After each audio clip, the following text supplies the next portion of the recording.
ไม่ว่าจะนับถือศาสนาใดหรือมีความเชื่อแบบไหนวัดมักจะเป็นที่พึ่งทางใจให้ความรู้สึกสงบร่มเย็นมีผู้คนมาทำกิจกรรมสวดอ้อนวอนนั่งสมาธิปฏิบัติธรรมและถ้ายิ่งเป็นวัดเก่าแก่อายุหลายร้อยหรืออาจจะนับพันปีแถมยังเดินทางเข้าถึงได้ลำบากก็จะยิ่งเพิ่มความศักดิ์สิทธิ์และน่าสนใจเพราะมีทั้งเรื่องราวความเป็นมาสถาปัตยกรรมงานศิลปะที่งดงามทั้งยังอาจจะเป็นที่เก็บรักษาพระคัมภีร์หรือของมีค่าอันทรงคุณค่าคู่บ้านคู่เมืองอับดุลไททูบขออาสารวบรวมเอา9วัดสวยสุดสงบเข้าถึงยากจากทั่วโลกมาฝากกันครับ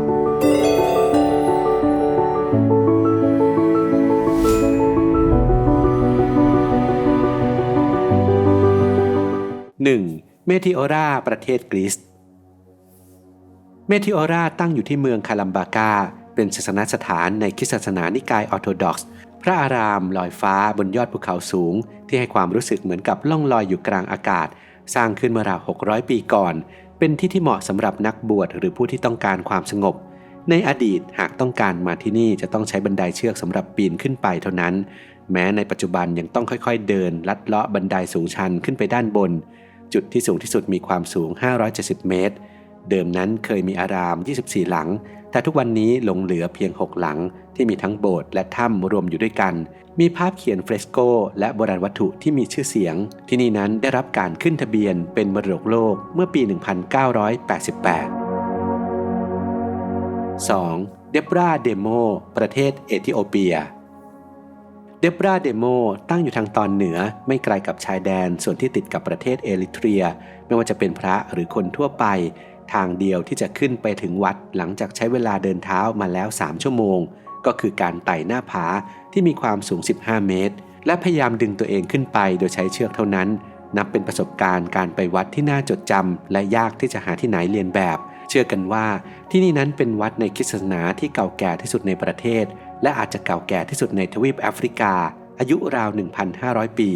สร้างตั้งแต่สมัยจักรวรรดิอักซุมเป็นที่เก็บคัมภีร์โบราณและของมีค่าสำคัญของประเทศ 3. วัดทักซังประเทศภูฏาน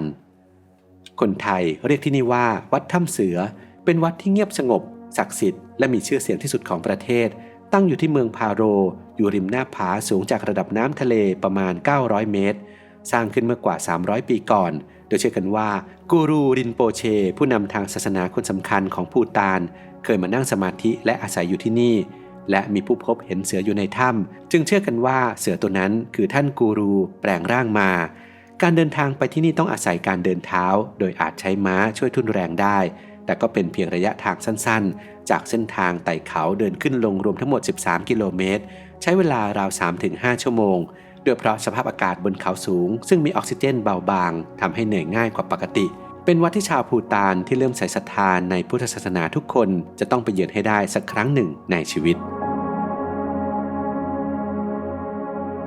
4. วัดฟุกตานกัมปาประเทศอินเดียหนึ่งในวัดที่เก่าแก่และปลีกวิเวกที่สุดแห่งหนึ่งในอินเดีย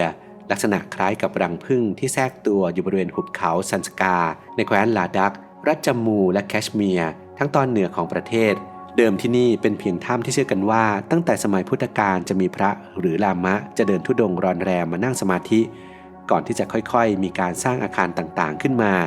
การเดินทางเป็นไปอย่างยากลำบากตามลักษณะภูมิประเทศแม้ในปัจจุบันยังต้องใช้เวลาเดินเท้าราว3 ชั่วโมงจากจุดเริ่มต้นในหมู่บ้านเล็กๆลัดเลาะไปตามแนวทิวเขาปัจจุบันมีลามะอาศัยอยู่ราว100 รูปเป็นทั้งโรงเรียนสอนศาสนาและที่พักพิงทางจิตวิญญาณ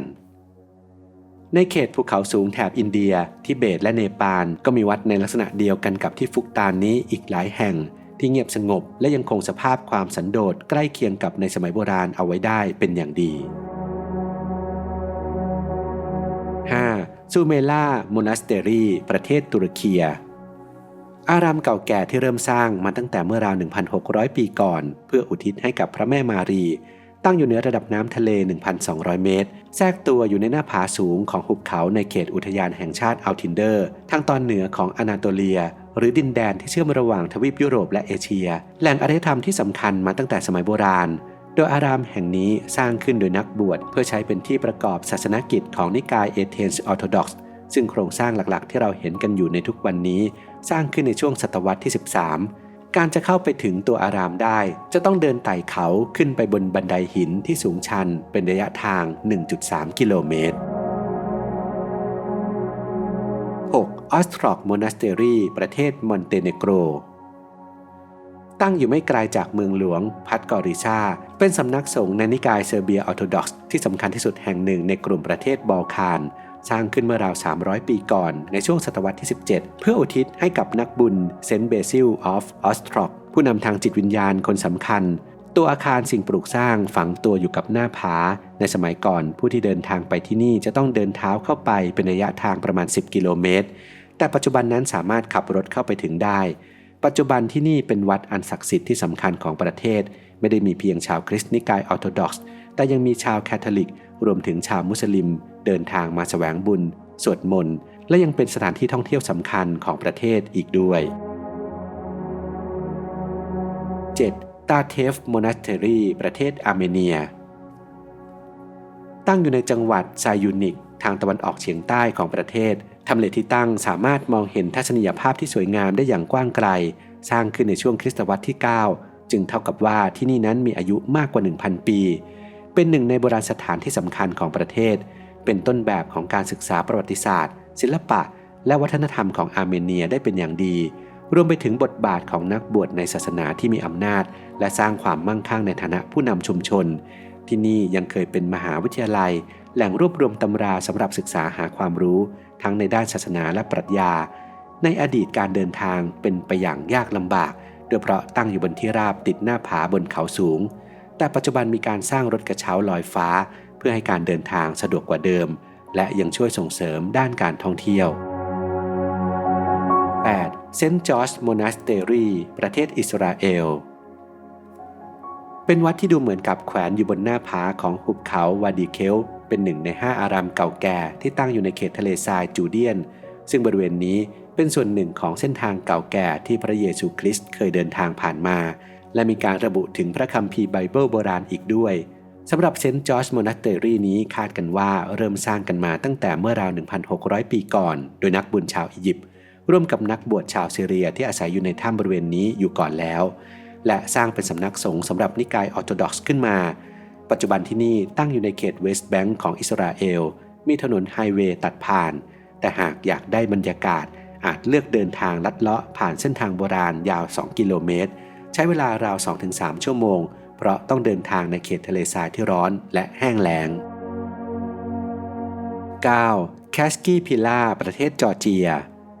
เชื่อกันว่ามีการสร้างโบสถ์เล็กๆในคริสตศาสนานิกายออร์โธดอกซ์บนเสาหินปูนสูง40 เมตรนี้มาตั้งแต่เมื่อราว 1,000 ปีมาแล้วและใช้ทำกิจกรรมทางศาสนามาตั้งแต่สมัยโบราณแต่ในเวลาต่อมาที่นี่ได้ถูกทิ้งร้างไปหลายร้อยปีก่อนที่จะมีการบูรณะซ่อมแซมใหม่อีกครั้งในศตวรรษที่ 20และปัจจุบันมีนักบวชชื่อแม็กซิเม่ควาฟทาราดอายุเกือบ70 ปีอาศัยอยู่เพียงลำพังมานานเกือบ30 ปีแล้วการเดินทางขึ้นลงโบสถ์แห่งนี้มีอยู่ทางเดียวคือต้องไต่บันได131ขั้นที่นำมาติดตั้งไว้เท่านั้นโดยนักบวชแม็กซิเม่จะเดินทางลงมาจากเขาสัปดาห์ละ2 ครั้งและมีเพื่อนคอยส่งเสบียงให้เขาบอกว่าการอาศัยอยู่ที่นี่ทำให้เขารู้สึกสงบได้ใกล้ชิดกับพระเจ้าและจะอยู่ที่นี่ไปตลอดชีวิตแม้ในหลายที่ในทุกวันนี้จะมีการคมนาคมที่สะดวกกว่าเดิมมีถนนหนทางที่เข้าถึงได้โดยง่ายแต่ก็อดตั้งคำถามไม่ได้ว่าคนในสมัยโบราณนั้นสามารถสร้างวัดที่ปลีกวิเวกเงียบสงบและแทบจะตัดขาดจากโลกภายนอกเหล่านี้ขึ้นมาได้อย่างไรคงปฏิเสธไม่ได้ว่าแรงศรัทธาของผู้คนในสมัยก่อนนั้นช่างยิ่งใหญ่และน่านับถืออับดุลไททูบขอคารวะบุคคลเหล่านั้นมาณที่นี้ครับ